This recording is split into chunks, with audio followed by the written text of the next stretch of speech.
साथियों, स्वागत करता हूं मेरे नए से ब्लॉग में। और आज है वर्ल्ड हेरिटेज डे और आज जो कि मैं आया हूं गोपाल निवास बाग। तो यहीं पर एक बावड़ी है, काफ़ी पुरानी हेरिटेज बावड़ी है, तो वहीं का आज और साथ ही हम नागा जी का बाग भी विजिट करेंगे।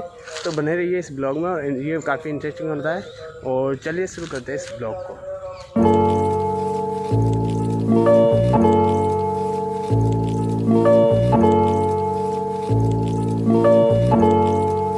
Ryan Litzel.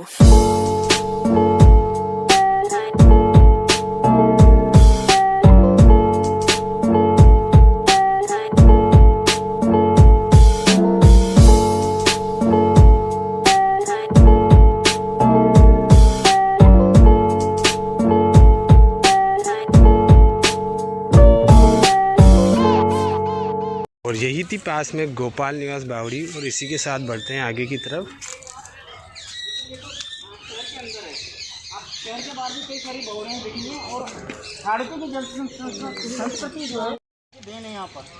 तो ये जो गवाक्ष थे इनमें सैनिक रैट ये सिंचाई के लिए हुआ करता था। ये जो लोहे का लग रहा है तो अभी लगा दिया, थोड़ी फव्वारा लगा दिया है तो।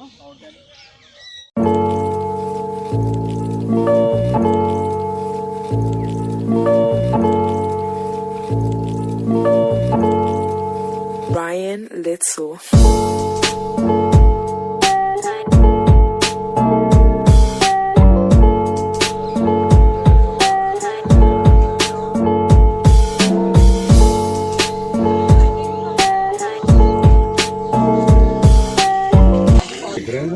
ये विशाल बुर्ज 1779 के तीसरे चरण में कोटा के परकोटा जो तीसरे चरण में बनाया गया था 1779 में, उसमें जनता से भी चंदा लिया गया था।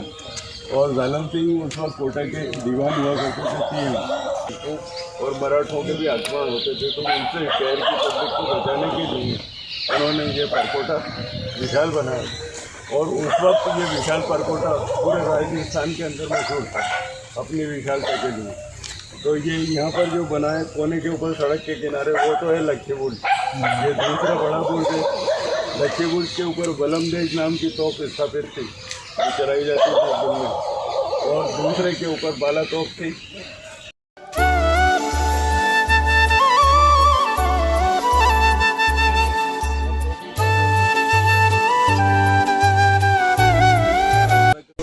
ये जो युद्ध हुआ करते थे उसमें इनकी इम्पोर्टेंस होती थी। जब अभी बताया ना, मराठा पिंडारी लोग ये खड़ी दीवारों पे चढ़ के जब अटैक होता था ना, तो उनको रोकने के लिए ये बाहर आके, यानी कि इससे आपको 360 का एक्सपोजर मिलता था। ऊपर जो सैनिक फायरिंग करते थे या तीर चलाया करते थे, तो बाहर आके दीवारों पर चढ़ने का जो प्रयास होता था उसको विफल करने के लिए। इसलिए किले की जो दीवारें होती है एक सर्टेन पीरियड इंटरवल के बाद में बुर्ज बनाता है, ताकि जो रस्से डाल के या कैसे भी चढ़ने का जो प्रयास करें। मराठा लोग खड़ी दीवारों पर चढ़ने को एक्सपर्ट और योद्धा माने जाते हैं। उनको ऐसे आक्रमणकर्ताओं को रोकने के लिए ये बुर्ज का कॉन्सेप्ट आया था। इसके ऊपर तेल खलावाड़ी धमाका, जिसमें पीछे इतना सारा लगभग 100 ग्राम 150 ग्राम होती थी वो गन, उससे ये उसकी गोली इसमें लगभग 1 इंच बैठ जाया करती थी।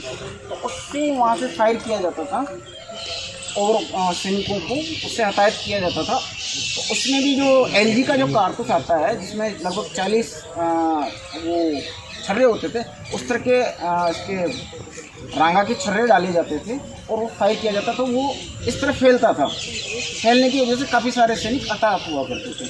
और जो इसको जब बनाया जाता था, तो ये जो आप जो टीप देख रहे हैं इसकी पत्थरों की, तो ये घरड़ का चूना होता था। घरड़ का चूना पहले पाड़ा होता था, उसको इस तरह घुमाया जाता था 1200 बार, जिसमें चूना होता था। चूना के साथ रेती होती थी बारीक, और कई सारी और चीज़ें मिलाई जाती थी उसमें। तो वो लगभग 1200 चक्कर काटता था। उसके बाद उसको टेस्ट किया जाता था ऐसे हाथ पे रख करके लप्पी को, अगर वो गिर रही है ना, तो वो इस तरह से चेक किया जाता था, जब उससे इसको बनाया जाता था। तो जो सीमेंट की उम्र 150 साल रखी है, 100 साल रखी है, उसकी लगभग 1200 साल तक की उम्र श्री कृष्ण जुगनू ने अपने उसमें बताया, इतना वो मजबूत होता था। प्लस इसमें जो पत्थर आप देखेंगे जो है उसमें ये परंपरा आज भी उनके बच्चे कोटा डोरिया सीख रहे हैं और उनके संबंध उसी गांव में है, ताकि वो एक दूसरे पीढ़ी दर पीढ़ी वो बहू भी लाएंगे तो वहीं से लाएंगे जो उसको सीखी भी मिले बच्ची। तो इस तरह हमारे यहाँ शौक भी होते थे और इनका अभी भी हमारी जब फौज भर्ती होती है तो जो फौज में रिलेशन भर्ती होती है वो ऐसा होता है कि उसका भाई बंद भर्ती अलग से होती है, तो उसमें उनको रखा जाता है जिसका पहले से ही कोई पिताजी फौज में या भाई फौज में तो उसको प्रिपेयर किया जाता है।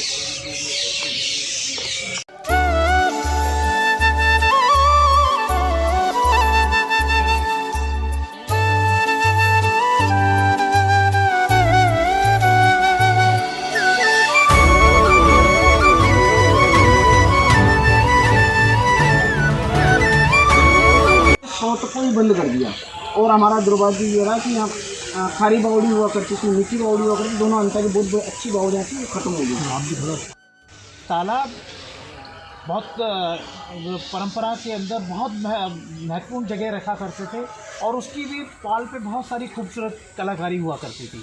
जैसे बावड़ियाँ देख करके आज हम इसलिए चमक करते हैं कि वो इतनी खूबसूरत हैं, लेकिन तालाब के किनारे भी और तालाब की पाल पे भी बहुत खूबसूरती से वो कंस्ट्रक्शन किया जाता था, क्योंकि तालाब उस टाइम पे जीवन देने वाले माने जाते थे।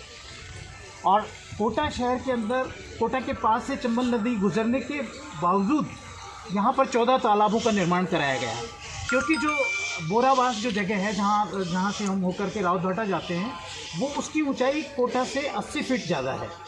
तो वो सारा पानी बह कर के जब कोटा से निकलता था तो वो कोटा के अंदर एक नुकसान भी कर सकता था और उसको जो उस समय के शासक थे उन्होंने उसको वरदान की तरह इस्तेमाल किया। उन्होंने उस तालाब के रास्ते में अलग अलग ऊंचाई वाले 14 तालाब बना दिए और वो पानी सारा उसके अंदर। ये एक विद्रुपता है, विरोधाभास है कि एक तरफ आप बाढ़ का कह रहे हो, दूसरी तरफ पीने के पानी कमी बता रहे हो। बेंगलोर इतना एडवांस सिटी बताया जाता है, आज बेंगलोर में ये हाल हो गया है कि वहाँ की जो मल्टीनेशनल कंपनियाँ हैं वो उसे शिफ्ट करने का सोच रही है, कारण तो पीने का पानी कमी है। उसका मेन कारण है आपने जो डेवलपमेंट के नाम पे शहर में सड़कें बनाई हैं, आपने कोर्ट यार्ड बनाया, आपने हर एरिया पक्का सीसी से कंप्लीट कवर कर दिया। आप एक है तो उसका पूरा खुद का जो ग्राउंड एरिया है उसे पेड़ तो नहीं है, आपने कंक्रीट से पूरा कवर कर दिया स्मार्ट लाइटिंग दिखाने के लिए और उसको डेजर्ट जो सैंड उड़ती थी उसको ढकने के लिए पूरा आपने कवर कर दिया, पेड़ों से नहीं कंक्रीट से। तो जब बरसात, थोड़ी सी बरसात होती है, सिटी का सरफेस रन बढ़ के बाढ़ का कारण बन जाता है।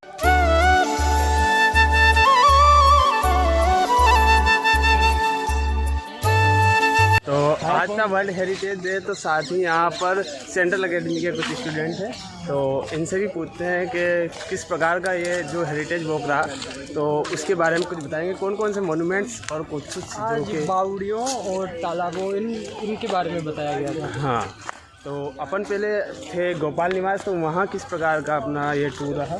वहाँ पे उनको बावड़ियों के बारे में बताया गया, वहाँ पे जो छुपे हुए कमरे थे उनके बारे में, जहाँ पे साधु संत रहा करते थे उसके बारे में बताया गया। और साथ ही यहाँ पर इधर नागाजी के बाग में क्या यहाँ पे आके लक्की बुर्ज, काफ़ी सारे दरवाजे, जो 11 दरवाजे थे पहले के टाइम पे, उस टाइम के बारे में बताया गया। और जैसा कि पानी का कितना महत्व है कोटा में, ये सब बताया गया था। तो हमें चंबल को कैसे साफ़ रखना है, कैसे उसके बारे में भी हमें बताया गया है, काफ़ी सारी चीज़ें। और काफ़ी अच्छा रहा, काफ़ी अच्छा, क्योंकि ऐसे जो कि कार्यक्रम काफ़ी कम भी आपने शायद ज्वाइन किए होंगे। हाँ, ये माना जाता है स्कूल की तरफ से पहला कार्यक्रम। अच्छा, एंजॉय किया? एंजॉय करा, काफ़ी नॉलेज, इन्फॉर्मेटिव भी था यार। काफ़ी इन्फॉर्मेटिव था, काफ़ी नॉलेज बढ़ी इससे और काफ़ी सारे सर्स ने और इन्होंने सबने बहुत अच्छा बताया। हाँ, तो ये बाकी ये भी इन्हीं के साथ थे सेंट्रल अकेडमी के स्टूडेंट्स, और ये भैया थे जिन्होंने शायद कैमरे पे आके जो बोल पाए, और बाकी से बहुत बहुत धन्यवाद आपका। तो ये था आज का हेरिटेज वॉक का, और कुछ स्टूडेंट्स से मैंने बात कराई साथ ही, और कुछ काफ़ी सारे यहाँ के मोनूमेंट्स थे, और उनमें से ही एक है ये वाली बावड़ी, देख लीजिए आप। और लगभग काफ़ी टाइम हो चुका है। मैं भी यहाँ से बस कुछ ही समय में निकल रहा हूँ। मैं था फ़िलहाल यहाँ पे नागा जी के बाग के साइड, और आपको पीछे से ही यहाँ से जो कि लकी बुर्ज दिखा देता हूँ मैं यहाँ पीछे के साइड से। और काफ़ी सिनेमेटिक जो कि मैंने यहाँ पे कैप्चर किए वो भी आपको देखने को मिलेंगे। और आपको यहाँ पर जो कि इतिहासविद फिरोज जी अहमद जी पे भी आपको मिलने का मौका मिलेगा। और आई होप आपको वीडियो पसंद आएगी। कि चैनल पर नए तो चैनल को सब्सक्राइब कर दीजिए। मिलते हैं नेक्स्ट वीडियो में। Thank you for watching, bye.